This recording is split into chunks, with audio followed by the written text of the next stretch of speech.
Fala, Vitão! Fala, Guga! Beleza? Tudo certo, meu querido? Nem tão bem assim também, né? Pois é. Quando eu tô de preto, agora Triste. já É sabe. o luto, né? É o luto. É o luto. Realmente, não estamos tão bem hoje, não. Mas é agora que eu tô começando a desestressar um pouquinho, cara. É. Tá bravo. Tá bravo. Então chama a vinheta aí, já que você... Roda a vinheta, produção. Vitão, Fala, Guga. o Brasil tentou, cara, chegou a empatar o jogo lá, a gente segurou o vídeo, a gente normalmente grava na sexta, estamos gravando hoje no sábado de manhã. Vou fazer o pós-jogo aqui. Eu lembro que você falou ontem que o Brasil ia ganhar fácil, eu confiei Pois é, e não pois é. deu, cara. Vamos, para falar desse jogo, vamos começar do começo, né?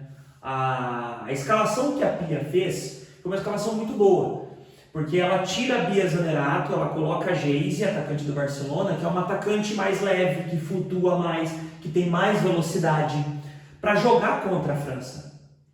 A França é um time de força física, então muita gente pensava que a Bia ia começar jogando para bater de frente com as zagueiras, né? Mas foi interessante a estratégia que a Pia começou.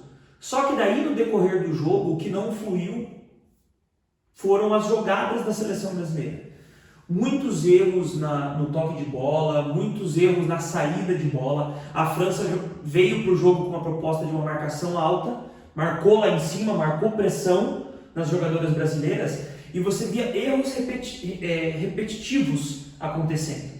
Tá? Um exemplo básico. O Brasil era sufocado pela marcação da França. A França marcava a linha de 4 da zaga brasileira ali em cima e a nossa goleira saía com a bola tocando. Tá? Apesar de teoricamente ser um jogo feio, não dava o balão para frente para tentar ganhar a bola ali no meio campo, para dar uma desafogada, reconstruir o jogo. Tá? A Luana, nossa volante da seleção, jogadora do Corinthians também, com saídas de bola equivocadas, tentando dar passe de calcanhar, errando as jogadas, entregando a bola para a França. A França já marcava a pressão e você ainda entrega a bola para a França? Então foi um jogo complexo no começo ali. Pois é, eu gostei da atuação da Debinha, obviamente fez o gol, né? Mas o Brasil até que jogou bem, cara. Eu achei que o comecinho ali do segundo tempo, principalmente, foi um jogo mais... conseguiu impor um pouco do seu jogo ali.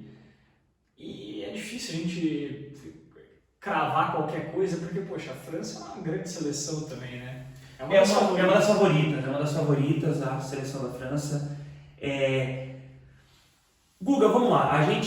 Eu fiz um comentário do jogo como um todo, tá? Que eu acho que depois a Pia, até daqui a pouco a gente comenta melhor sobre isso, mas eu vejo que a Pia mexeu tarde no jogo, tinha que ter mexido um pouco antes, tinha algumas peças que eu achava que poderiam mudar a cara do jogo. O Brasil bateu de frente com a França, tá? Apesar de em 12 jogos o Brasil nunca ter vencido a França, foi quem eliminou a gente nas últimas oitavas de final, pelo mesmo placar inclusive.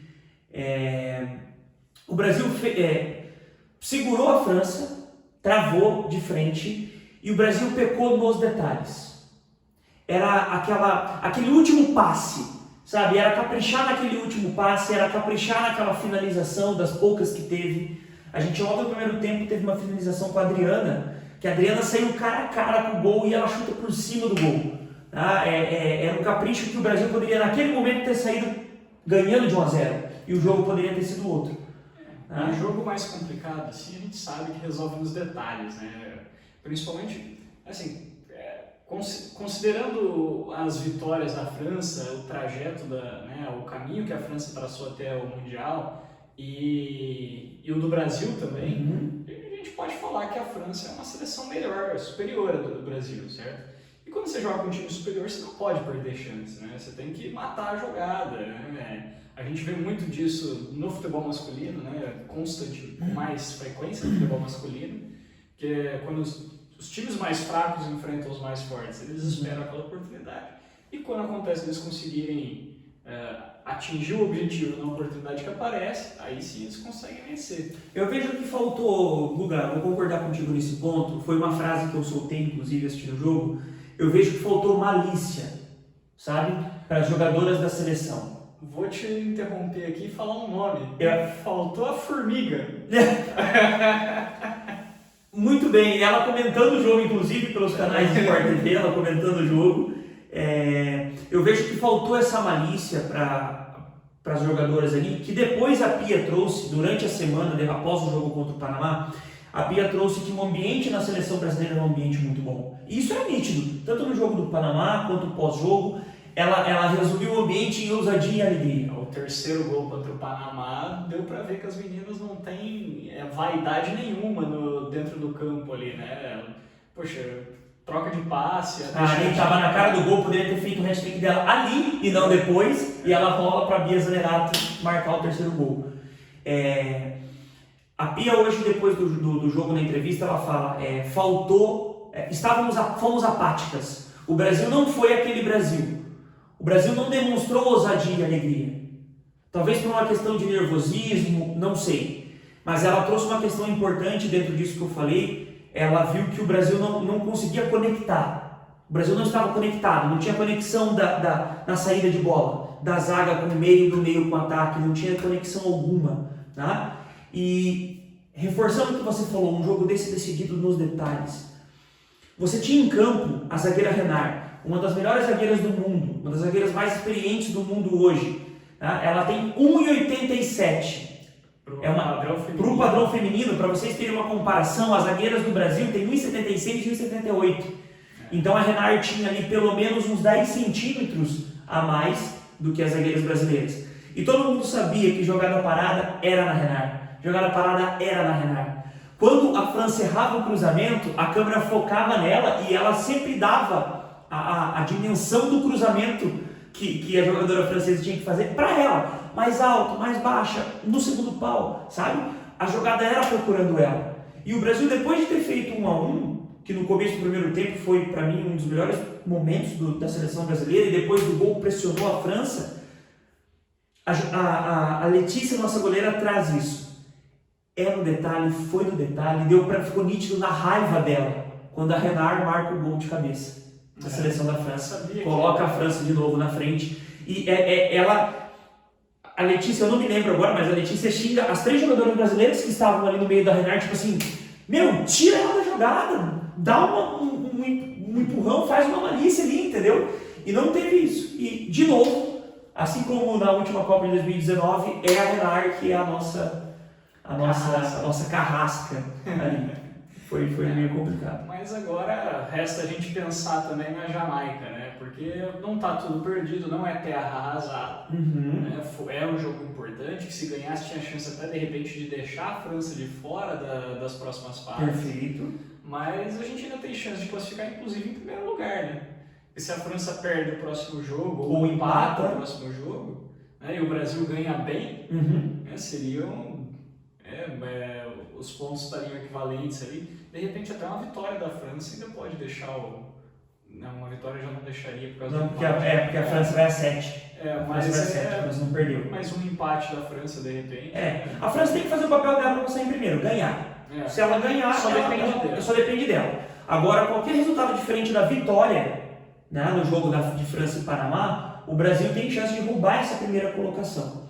Eu não vejo que o Brasil não vá classificar, tá? Eu vejo que o Brasil passa. Mas reforçando o que a gente comentou no outro vídeo, né, que a gente fala sobre a Copa do Mundo Feminino. O problema aqui está sendo deixar de enfrentar a França a Alemanha nas oitavas de final. Tá? Porque a Alemanha com certeza vai passar em primeiro no grupo dela e o segundo no grupo do Brasil pega a primeira colocada do grupo da Alemanha. O Marcos, goleiro, que está no nosso vídeo da semana passada dos pentacampeões. Quem não está acompanhando, acompanha essa nossa série. Eu vou deixar o link aqui em cima, no izinho ali. Os jogadores do Penta aí. Ele tem uma frase muito boa acerca do Mundial, que ele fala que em 2002 a seleção foi evoluindo, criando casca e ganhando confiança a cada partida do Mundial. E tem até uma passagem engraçada que ele mesmo fala numa entrevista para a ESPN, para o programa Resenha ESPN, que acho que nem tem mais. E ele fala que ele falava pro Filipão, pô, Filipão, você tá maluco? Põe o Dida para jogar, cara. O Dida é o goleiro, não sou eu. Então, assim, É normal que os jogadores, nesse caso as jogadoras, até por serem mais novas, né? Porque a média de idade do Brasil de 2002 era 25 anos, quase 26. E dessa seleção feminina é bem menor. Então, assim, é normal que elas não tenham essa confiança toda para, de repente, logo de cara, chegar e pegar a França e enfiar um sacode na França, que nem fez com o Panamá. Mas eu acredito que também elas vão evoluindo ao longo dessa Copa. Sem dúvida, sem dúvida. Conseguindo passar. Eu acho que vão passar para as oitavas, não quero zicar as meninas aqui, mas acho que vão passar para as oitavas e conseguindo passar das oitavas, aí o negócio já muda. Claro. Você falou tudo, Guga. É importante ter jogos assim para a gente aumentar a nossa confiança. É olhar o que errou. E a Pia, na entrevista dela, ela já trouxe muito isso. Eu que errei, a escalação, não dei conexão com as meninas, né? Lembrando, o Brasil fez um amistoso contra a Alemanha recentemente e ganhou de 1-0. Então não é o último, o maior dos problemas aqui. O Brasil tem time, a questão é, de novo, é o nosso psicológico, como sempre. Isso não interessa o esporte, não interessa se é do masculino, se é do feminino. O brasileiro, ele tem um problema sério com o psicológico. E hoje, vendo o jogo de hoje, me recordei muito da campanha da seleção de 2002. Exatamente por isso. Né? Porque foi uma seleção que também chegou meio desacreditada, foi ganhando confiança a cada jogo, crescendo a cada jogo, né? E foi pentacampeão do mundo. Então vamos lá. Com 100% de aproveitamento. Com 100% de aproveitamento. Então vamos lá, não vejo que foi um problema hoje. O Brasil tem que olhar para os pontos que foram positivos. Né? Eu vejo que esse golzinho da Debinha foi para mostrar que, viu, França, não foi tão fácil não. Foi um jogo de 2-1. Você quase correu o risco de cair fora da fase de grupos. Então vamos lá. Né? Vamos lá. Vamos ver aí, guardar o próximo jogo do Brasil na quarta-feira. Na quarta-feira. Vai agora na segunda, então na quarta-feira.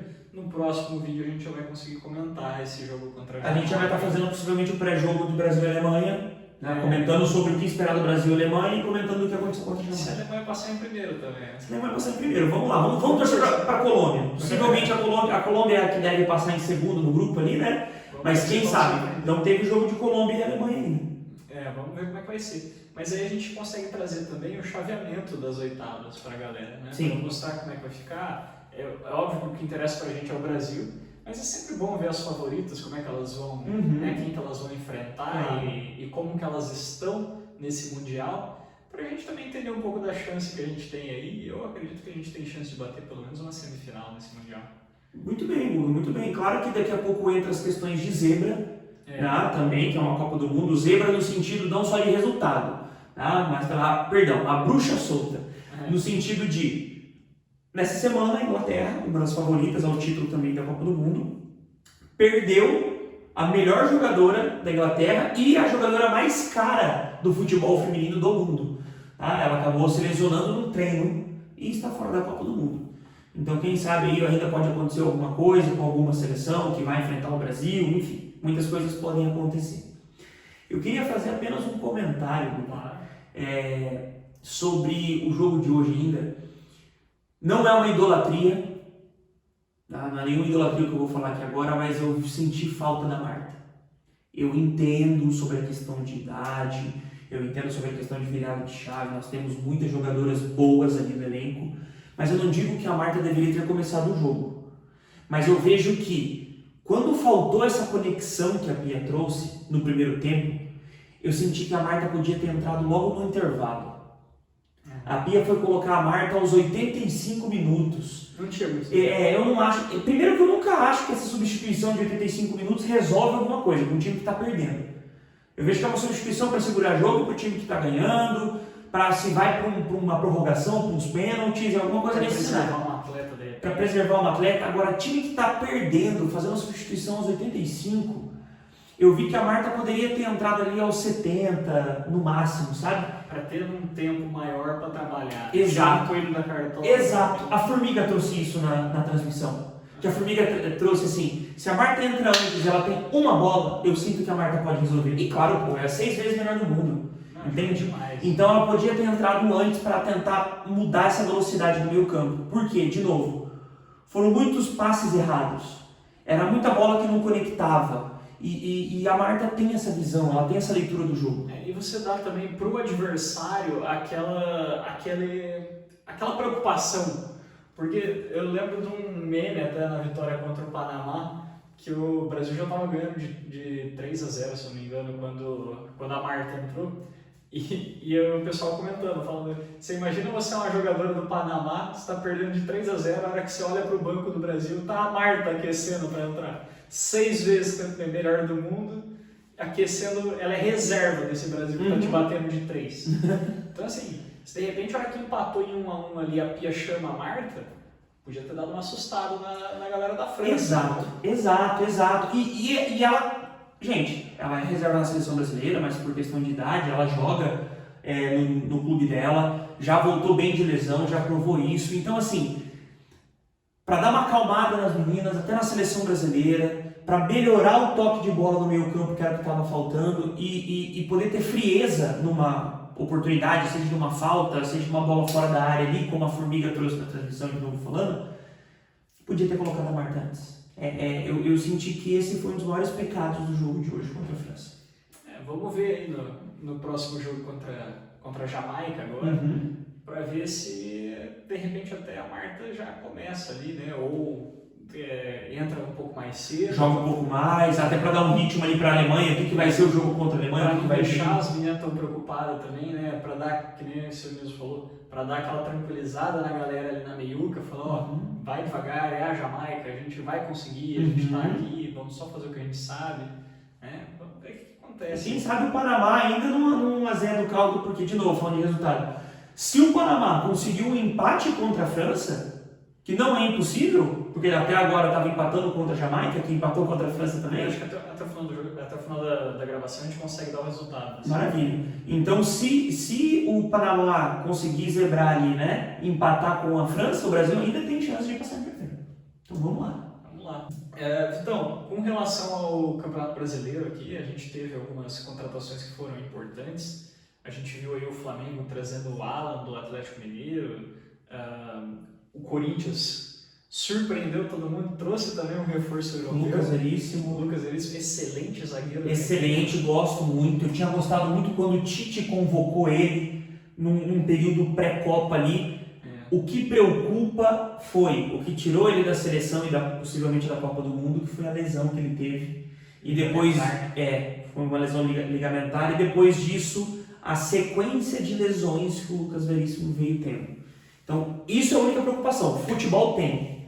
E o Corinthians estava precisando renovar um pouco a zaga também, né? Porque o nome forte da zaga do Corinthians até antes da chegada do Lucas Veríssimo ainda era o Gil, né?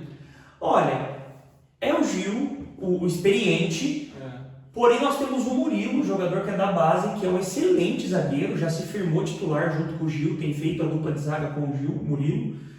E nós temos o Bruno Mendes, que quando o Corinthians contratou o Bruno Mendes, que já faz alguns anos já, Bruno Mendes, seleção sub-20 Uruguai, prospecção para a seleção principal do Uruguai, não teve ritmo sequência no Corinthians, foi emprestado para o Inter, a torcida do Inter ama o Bruno Mendes, fez uma boa temporada.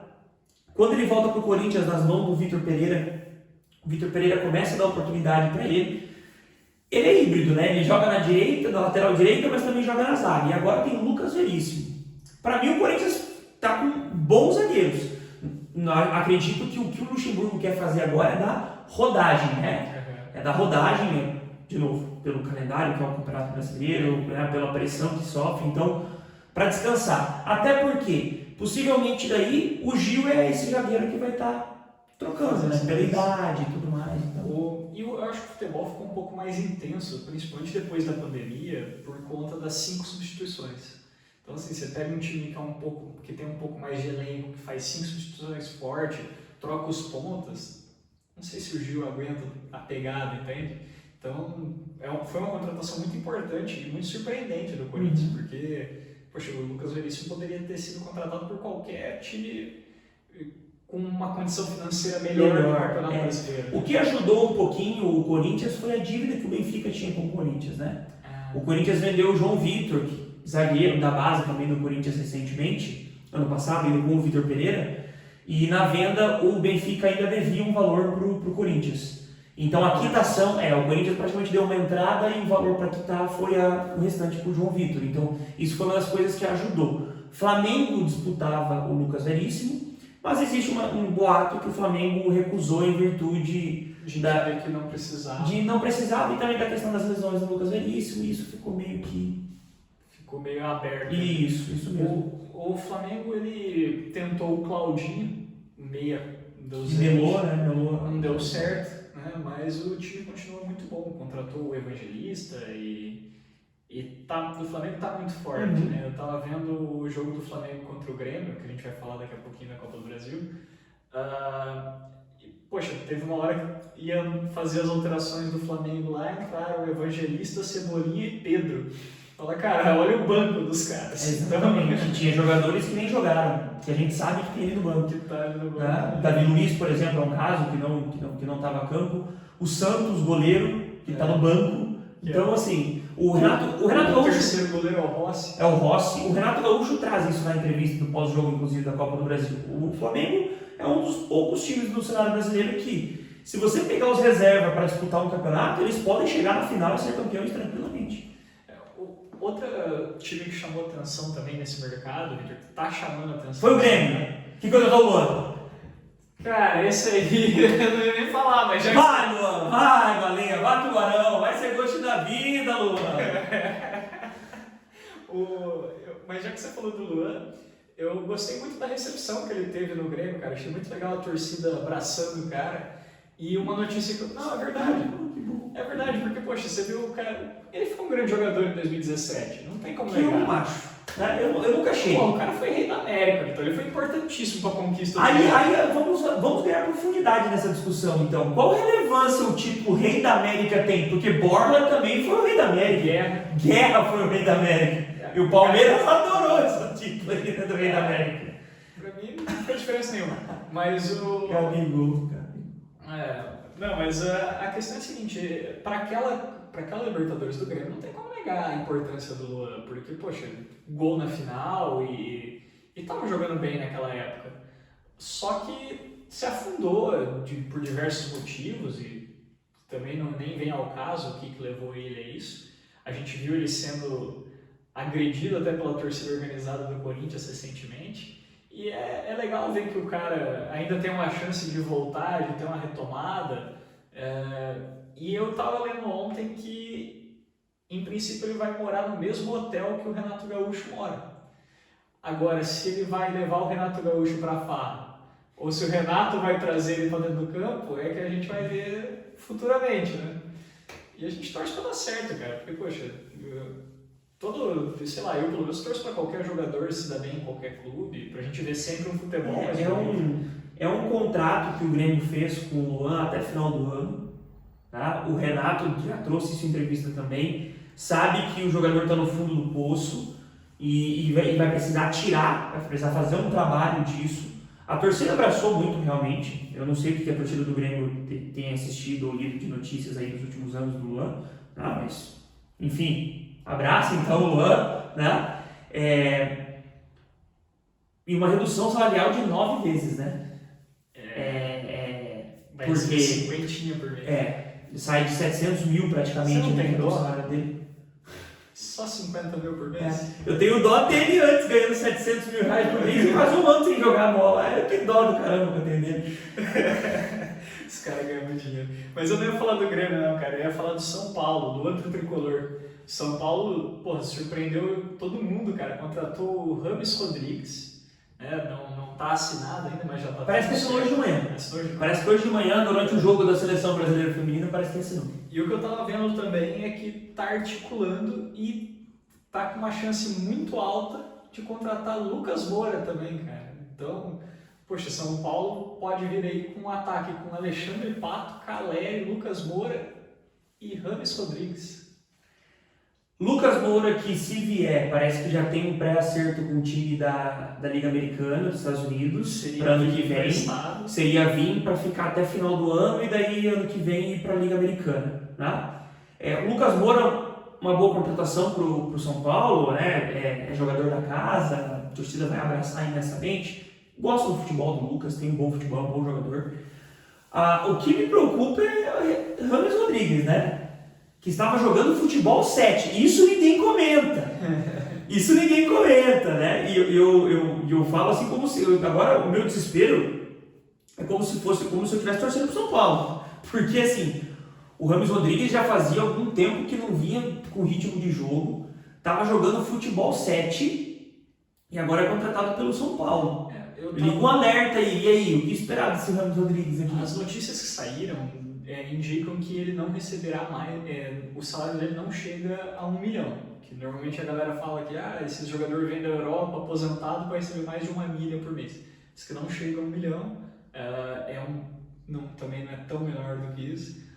Só que eu estava vendo também o seguinte, que dos últimos clubes que o Rames jogou, dos jogos que ele participou, ele não participava de todos, por questões aí, também é uma outra preocupação para o São Paulino de lesões, mas dos jogos que ele participou, ele tinha uma média de participação em gol de 1 a cada 2 jogos, então 0,5 de participação pelo número de jogo ali, ou ele dava uma assistência, ou ele fazia um gol, participação em gol, uma participação a cada 2 jogos. É uma média razoável para um meio campista, né, para um camisa 10.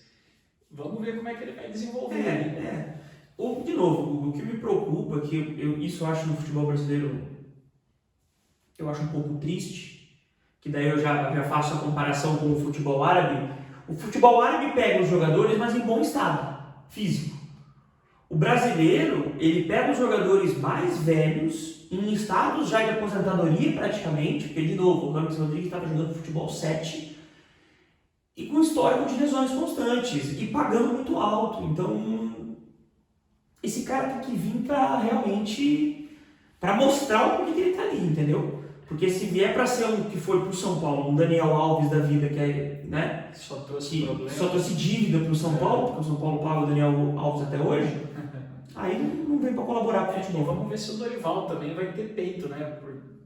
Eu acho o Dorival, particularmente, um excelente treinador, mas vamos ver se ele vai ter peito para falar, o Rames não está superior ao Galopo, por exemplo, eu prefiro entrar com o Galopo. Eu espero que o Dorival Júnior tenha, não vou nem falar aprendido, né, cara? Porque na verdade não foi um aprendizado para ele. Ele foi o Dorival, e é isso que eu admiro do Dorival. Ele teve peito naquela ocasião. Naquela com o Santos, isso, que ele não quis sair. E o Neymar também, e foi ali, aquele Santos era fantástico, aquele Santos, aquele elenco do Santos. E ele foi fazer a estratégia dele, os estrelinhas não quiseram, e ele acabou pagando preço por isso e saiu daquele Santos. Tá? Espero que o Dorival é um bom treinador nesse quesito, e eu vejo que se o Rames Rodrigues pode recuperar, pode demonstrar, não é nem recuperar, mas demonstrar um bom futebol no São Paulo, está em boas mãos com o Dorival. Esqueci de alguma contratação? Google, eu acredito das relevantes aí dos últimos dias aí, essas contratações do Palmeiras. Esse aí... Os valores assustam. Cara, o que eu ouço disso, bicho? Não só quero entrar nesse assunto para não estender muito o vídeo, mas só para você entender e para a galera de casa também pegar, nessa janela de transferência ventilaram pelo menos uns 6, 7 nomes de volantes para o Palmeiras. O Palmeiras não... Desde a época que vendeu o Danilo, né? Em julho do ano passado, o Danilo já estava falando que sairia, já havia interesse na venda do Danilo porque ele queria sair. E em dezembro ele saiu e até hoje a gente não teve um substituto. O que chama atenção, então, é que ano passado o Palmeiras fechou com um pouco mais de 800 milhões de receitas. É óbvio que isso não é lucro líquido, mas são receitas. E um time que fecha com 800 milhões em receitas, você espera que tenha pelo menos, né, sei lá, uns 40 milhões para contratar um jogador, um camisa 5, que é o que realmente falta no Palmeiras, e não consegue fechar uma contratação. Tentou 6, 7 nomes aí nessa janela de transferência, no desespero, porque foi eliminado da Copa do Brasil da maneira que foi, tem decaído no Campeonato Brasileiro, e cada vez mais evidente que isso é o desgaste do elenco que está causando isso. E não vimos nenhuma contratação. A última contratação que o Palmeiras fez foi o Arthur, que veio do Bragantino, poxa, tá jogando pra caramba no Palmeiras. Mas o meio-campo ainda está desfalcado, a lateral direita está envelhecendo. A gente está vendo, que nem você falou, aquele processo que aconteceu com o Flamengo de 2019, está acontecendo com o Palmeiras e o Palmeiras não está se atentando. Então, vamos ver aí cenas dos próximos capítulos. Mas Crise do Palmeiras. A crise está interna na política lá, porque a torcida está querendo a cabeça da Leila Pereira e do Alexandre do Barros, Anderson Barros. Muita saudade do Alexandre Matos, que a galera criticava porque gasta muito dinheiro, tá? E o Barros só gasta dinheiro com comida, porque o que engordou aquela desgraça lá deve estar investindo só no refeitório lá do clube. Tá lá, as contratações do Palmeiras tá aí no avião. Contratou uma faxineira, uma cozinheira, pelo amor de Deus, os caras só, né? Enfim, vamos ver aí o que vai acontecer, porque tem eleição também, né, do Palmeiras. A sorte da Leila e do Barros é que não é a torcida que vota, não são os sócios torcedores, são só os sócios do clube mesmo, do Palmeiras. Vamos ver aí o que vai ser.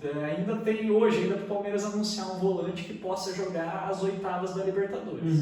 A janela ainda não fecha hoje, a janela ainda vai mais uns dias aí, acho que até dia 2 de agosto. A janela é internacional. Mas mesmo que contrate depois de hoje, que a gente está gravando no sábado, dia 29, se contratar depois de hoje já não inscreve para as oitavas. Aí esse reforço só poderia entrar nas quartas de final da Libertadores.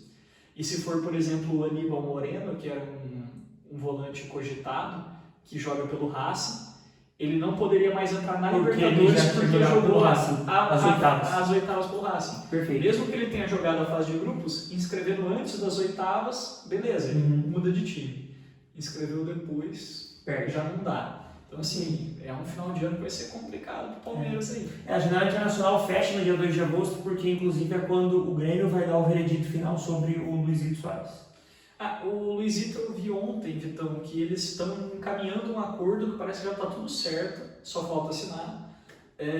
Ele vai reduzir o tempo de contrato dele em 1 ano, então o Luizito só vai até o final desse ano no Grêmio, e aí a partir do ano que vem ele já vai poder abraçar o Messi lá em Miami. E enterrar o Iniesta, então já vai ficar tudo certo no Barcelona Sênior. Estados Unidos, cuidado, Estados Unidos, cuidado. O Brasil conhece essas histórias aí. Também a Inter Miami não tem muito o que se preocupar com os adversários, né? Saudades do Fred, centroavante. Vamos lá. Então, só faltou um tempo pra gente encerrar esse vídeo aqui. Jogo rápido. Tem que ser rápido porque a gente já tá se estendendo muito aqui. E hoje eu até gostei porque a gente se estendeu bastante no futebol feminino. Copa do Brasil. A gente teve os 2 primeiros jogos das semifinais. O Corinthians venceu por 2-1 no São Paulo. Até parecia que o São Paulo ensaiava uma reação ali. Mas Renato Augusto, né, Vitão? O Corinthians, primeiro tempo apático. Primeiro tempo o São Paulo pressionou muito o Corinthians. Tá? O Corinthians acha aquele primeiro gol, tá? E daí inverte já a condição do jogo. O São Paulo busca o empate e depois, de novo, o Renato Augusto guarda o segundo gol. Cara, fantástico. O Renato Augusto ele consegue carregar 33 milhões de pessoas nas costas dele. O joelho estourado. O joelho estourado. Ele é um jogador diferenciado, não tem como não falar isso. O São Paulo teve uma perca no primeiro tempo, ainda, se não me engano, se não me falha a memória, do Carelli, né? O Carelli sentiu, acabou saindo, então isso foi uma perca muito grande para o São Paulo. Mas eu acredito que até o segundo jogo já está recuperado. Luciano não fará o segundo jogo. Tá? Foi suspenso. Luciano foi suspenso porque tomou a cartão amarelo na partida. Ridículo, né? O que eu vou te falar, né? Não, pera lá, os caras põem torcida única num clássico, o cara não pode... Não tem pra onde ele correr e comemorar, né? Só se ele corresse pro banco. Eu divido opiniões aqui, tá, Gu? Eu divido opiniões. Pra gente não estender muito nesse assunto também. Vai ser de um outro vídeo. O seguinte.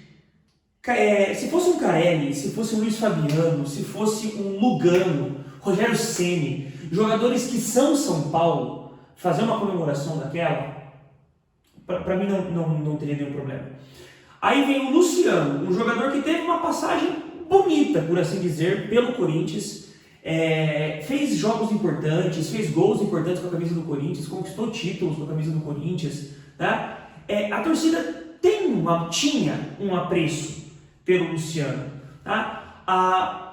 Para que fazer uma comemoração daquela? Eu não digo quanto nem ao chutar a bandeira com o embrasão do Corinthians, mas eu digo Gritar na cara do time. isso, incitar uma agressividade. Poxa, Luciano, a torcida tinha um gosto por você, cara. Agora não tem mais, entendeu? Então assim, eu não estou falando que o cara não tem que comemorar, futebol tá chato, não é isso. É apenas a relevância que o cara tinha. Só que também aí é um sentimento meu, né? Porque demonstra pro cara que dane-se a passagem que ele teve pelo Corinthians, que ele não estava nem aí e ele foi lá e fez aquilo. Quem que você acha que leva o segundo jogo? Corinthians. Quando esse vídeo for ao ar, ainda vai ser segunda-feira, o jogo será na quarta. Não, é na outra ainda. É na outra? É na outra. Tem mais uma semana. Então nem no próximo vídeo a gente vai ter esse resultado. Tem bastante tempo. Dá pra galera apostar com base na tua opinião. Porque salvo engano Quem é no dia 16, tá? É no dia 16, então tem 3 semanas. Então dá pra galera apostar tranquila com base na tua opinião. Não, do jogo contra Corinthians e São Paulo, pra mim, eu não vi o São Paulo chance de passar pro Corinthians. Agora é no Morumbi. Você acha que não... Guga, tem uma crença nisso aí, quando a gente fala do Corinthians, que é o seguinte: quando o Corinthians não faz o resultado no primeiro jogo e o segundo jogo ainda ele joga fora, cara, é difícil buscar. Mas nesse caso, a gente fez o primeiro resultado, né, no primeiro jogo dentro de casa, e agora a gente joga no Morumbi. Só que daí o retrospecto de jogos do Corinthians no Morumbi ultimamente tá sendo bom aí, né? Tá sendo favorável para nós. Vitão, e na outra semifinal o Flamengo ganhou do Grêmio, né? Fez um resultado importante ali. É um time que tem um elenco muito bom, que é muito forte, talvez seja o grande favorito nessa semifinal aí. O que você acha? Quem que você acha que passa desses times aí? O que você achou desse jogo? O Grêmio foi um pouquinho irreconhecível. O Grêmio teve oportunidades, perdeu essas oportunidades que teve. O jogo poderia ter tido uma cara um pouquinho diferente. Se o Grêmio tivesse feito um golzinho, se o resultado tivesse terminado 2-1 para o Flamengo, eu tinha mais confiança para o Grêmio fazer resultado lá no Maracanã, né? no jogo da volta. Esse 2-0 aí eu vejo que vai pesar pro Grêmio, e o Flamengo é favorito a passar nisso e até ao título de campeão dessa Copa do Brasil. E para ajudar o Grêmio ainda teve a expulsão do Kahneman, né? Que tomou um cartão infantil ali no meio de campo. Infantilidade, segundo cartão amarelo. Ele já tinha tomado um cartão amarelo besta, o segundo também foi mais besta ainda. Se eu fosse o Renato, eu acho que nesse ponto o Renato errou, tinha que ter tirado o Kahneman na hora que tomou o primeiro cartão amarelo. Cara, você tá numa semifinal de Copa do Brasil, você sabe o histórico do Kahneman, o jogo tava pegando fogo, o Kahneman já tava se enroscando com alguns jogadores do Flamengo, você não podia dar essa bobeira. E prejudicou total o vai desfalcado agora para esse segundo jogo aí. E, cara, sinceramente também não acredito que o Grêmio tenha poder de reação contra o Flamengo. Como você falou, se fosse 1-0, se fosse um empate, segurar um empate... E lá no Maracanã ainda? É muito difícil, né? E a final está se desenhando, então. Corinthians e Flamengo, e aí? O Flamengo chega como favorito, né? Uma possível final, Corinthians e Flamengo, que é os nossos palpites aqui. O Flamengo chega como favorito, mas se tem um time que eu gosto de bater no Flamengo, cara... Tem que confiar no Pofechê. Tem, infelizmente tem. Então, chega! Já estamos com meia hora de vídeo aí. Valeu! Galera, deixa o like de vocês, que é muito importante pra gente. A gente bateu 200 visualizações com o último vídeo sobre a seleção feminina. Agradecer a seleção feminina aí. Só que a gente não está tendo um número considerável de likes e faz muita diferença pra gente, né, Vitão? Pois é, pessoal. Até pra gente poder fomentar os nossos novos projetos. Deixem o seu like, se inscrevam no canal. Né? É de graça. Exatamente, não custa nada. Então, por favor, compartilhe com seus amigos também, beleza? A bolinha tá aqui, ó. Valeu, um abraço. Valeu, galera.